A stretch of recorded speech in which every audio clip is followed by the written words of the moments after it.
why you wanted to start a project like this and why it's led up to where it is. Sheikh, this idea of wanting to teach books and classes has always been something I loved from a very young age, and it's not something I came up with. It was something I saw from the mashayikh and the ulama that I studied with. When I was young, my parents sent me to Somalia, and I went to an Islamic school over there. The school was called Al-Imam Shafi'i. Before I could go into the school, I had to do a year speaking in Arabic. There was a teacher by the name of Ustadh Mahmoud, who was a solid student of knowledge when it came to the Arabic language, when it came to fiqh, hadith. He was very good, Allahu Akbar. And he even got a scholarship to go to Yemen. But for one reason or another, he never managed to go there. And so what happened was, he ended up staying, he ended up staying, and a class was made for him to teach a group of Westerners. So I was in a class with a few Westerners from Canada, from the UK. Well, no, I was only the one from the UK, and one was from Sweden. It was a few of us.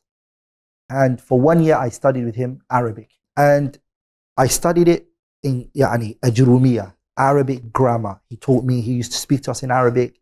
It was a very, very beneficial class.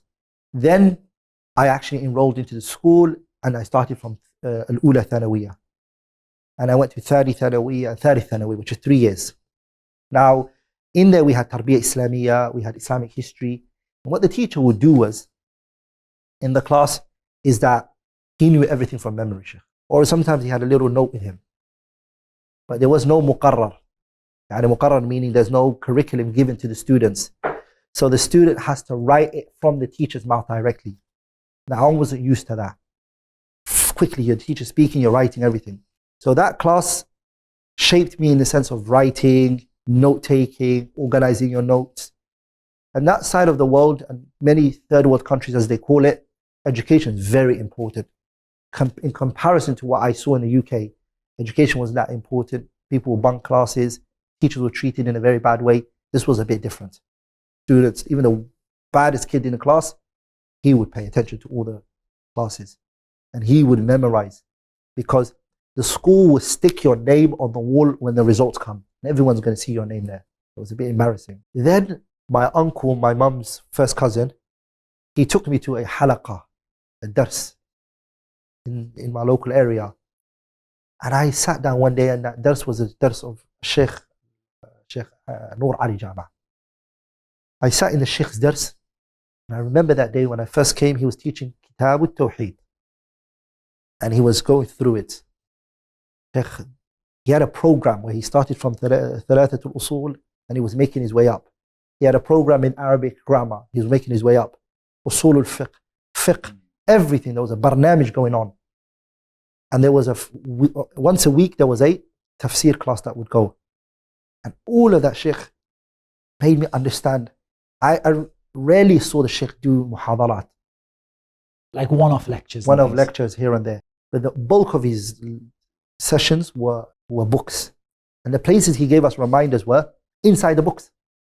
And that's where he would give us a little reminder to jihad. And there was a few reminders that were given.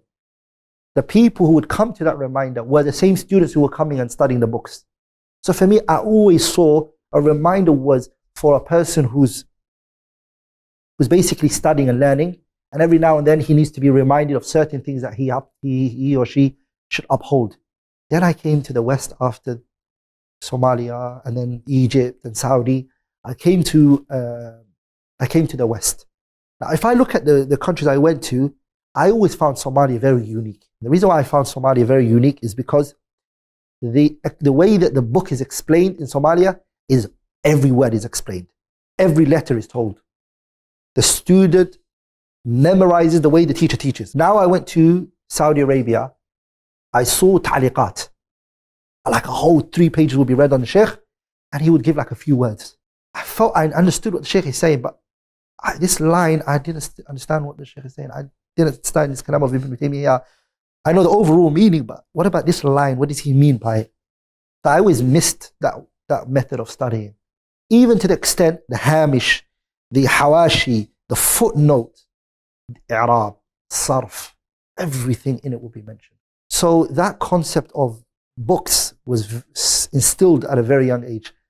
And then on top of that, I studied with Sheikh known as, we've done a podcast with him in AMAU, Sheikh Ahmed Ahmed Yare. He's known as Sheikh Ahmed Yare. This Sheikh, may Allah honor him for dunya wal akhirah. He has set a program in teaching books from beginning. Sometimes I go and I look at it, I have everything in an external hard drive. I'm lost of words. We're talking about thousands of recording. Yani Bukhari, what he taught. Yani Muslim, he hasn't yet. Bukhari, Abi Dawood. He started actually with Abu Dawood. Abi Dawood, Tirmidhi, Ibn Majah, Al-Nasa'i, Bukhari. He's only got Muslim left. And the reason why he didn't even do Muslim yet is because another Sheikh was teaching Muslim at that time. So he's going to now, inshallah ta'ala, he told me he's going to do Sahih Muslim. He's now done the 6 books of hadith. All the kutub al-aqidah that I possibly can think of, the Sheikh has taught it. Fiqh, hadith, usul, mustalah, ilal al-hadith, everything. And so this brought a thought to my mind. The English speakers don't have this. They haven't been given this opportunity. A lot of the times what we see in the UK is that they talk about how to seek knowledge. But the person is actually memorize how to seek knowledge and the things to do and don't. Even sometimes some people you meet, they even know the books to study. But then it's not available for me. Where do I study it? Where can I go and study it? So I had a dream very early on to create an institute where a person can come and 50 lessons, 100 lessons, whatever it takes, of, for example, Mustalah al-Hadith, a book in Mustalah, Nukhbatul Fikr. They can listen, they got their text, they go through it, and they learn. The next lesson, they could do the same. In stages, in steps. Where the person starts from A and then goes to Z. A to Z. But I couldn't do it. I needed a team. Allah bless me, subhanahu wa ta'ala, and Allah's blessings are many. Very honest, wallahi, loving brothers who came together with me and they helped. I remember I met my brother Shahid, hafidhahullah wa ra'ah, wa ja'ala al-jannata mathwana wa mathwah. And this idea, me and another brother spoke about it, and then he was told about it. And he came to me and he said, I heard you have a dream of going through AMAU. And I said, Yani, yeah, but there's a few obstacles. And Allah bless him, subhanahu wa ta'ala, what it needed for us to do that day, Akhuna Shahid took care of it. He said, Sheikh, just tell me what you want and what needs to be done, and we're going to make it happen. I said to him one thing, I said, Akhi, in the past we've done mistakes. There were shortcomings that happened on our side. We wanted to deliver things, but there was obstacles that we couldn't deliver the work. So in order to do that, we have to show the people that we're here to serve their needs in knowledge and be of their service. Because what people, Sheikh, don't understand is it's an honor for me to teach the people, and it's a blessing of Allah tabarak wa ta'ala. By people benefiting and learning, it's a ni'mah for me. It's an opportunity for me. It doesn't raise me higher than them, and it doesn't make me better than them. It just puts me in the service of the ummah. And I ask Allah tabarak wa ta'ala that Allah accepts it from me, and that Allah forgives me for any mistakes or shortcomings or errors I've come with. So I told Akhuna Shahid, let's make this, but we have to work hard before we even try to open this institute. We have to make sure everything is done to the best of our ability. And I said, we need one person on board. We need that person to come. Sheikh, wallahi, was Well, actually, I'm going to tell you, when the idea was presented to me, it really resonated with me. A lot of da'wah projects, there are a lot of really good projects, and we don't want to take away from the amazing projects, online institutes, online universities, learning programs, courses that people can take. It's amazing. But something resonated with me. And what resonated with me, I think, is to do with my experience of learning, going to Medina with a certain vision, and almost realizing that the things that were needed were not quite in place for me at that time. For example, not being able to finish books from beginning to end. A lot of people might have that idea about the Islamic University, but it's not like that. You take a little piece of this book, a little piece of that book, half of this book, maybe the whole of that book if the teacher gets to the end of it. And you end up with little pieces of things. There's a lot of broken knowledge in there, a lot of holes in what you should know. There's a lot of sciences that you never got a chance to learn. For example, specializing in hadith, we got a lot of books in ilm al-rijal, in takhrij, in mustalah al-hadith. But in usul al-fiqh, we didn't even finish waraqat. In reality, and we didn't even finish the amount of text that would be in it. And the student was required to do that in their own time. And that, for me, to see something, to be able to contribute to something where people can study complete books from beginning to end without the pressure of a timetable that says, you need to finish this book in the next 3 weeks. The opportunity to study for all those people who couldn't study. How many people wanted to go to this jamia or this country or that country, but they weren't able to do it. And those people, they have the desire to do it. They have, inshallah, the ability to do it by the help of Allah. But they just didn't get the opportunity to do that. And another thing that resonated with me, Sheikh, to be honest with you, is when I looked at the standard of many of the students coming from the West in comparison to other countries. So we're sitting together with the same Sheikh. We're studying the same book. And I'm asking myself, why are these brothers really understanding a lot more than I understood? And I realized that's because I went in at nearly zero.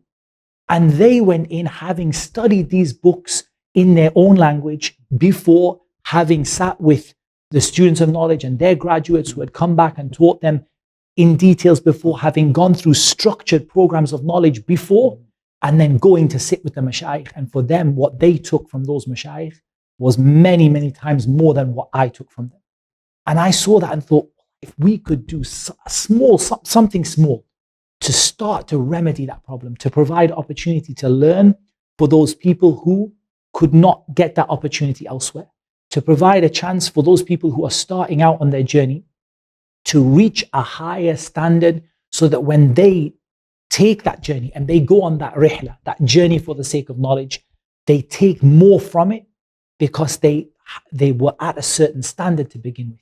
And to provide access to all those books that we couldn't find, all those subjects that nobody else teaches, and to do so in a way that isn't pressured by a university style syllabus or a curriculum, going back to the classical way.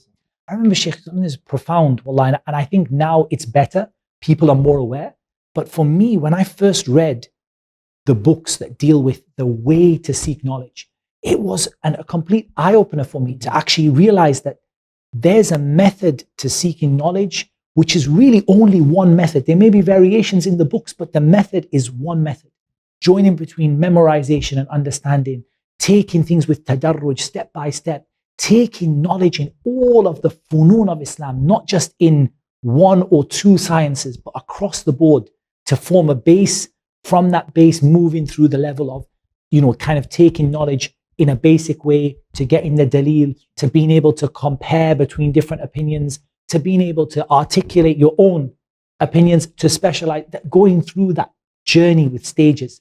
And to be able to contribute something like that for people in the English language, along with a program for learning Arabic, that is what really, really attracted me about Al-Madrasatul Umariyah.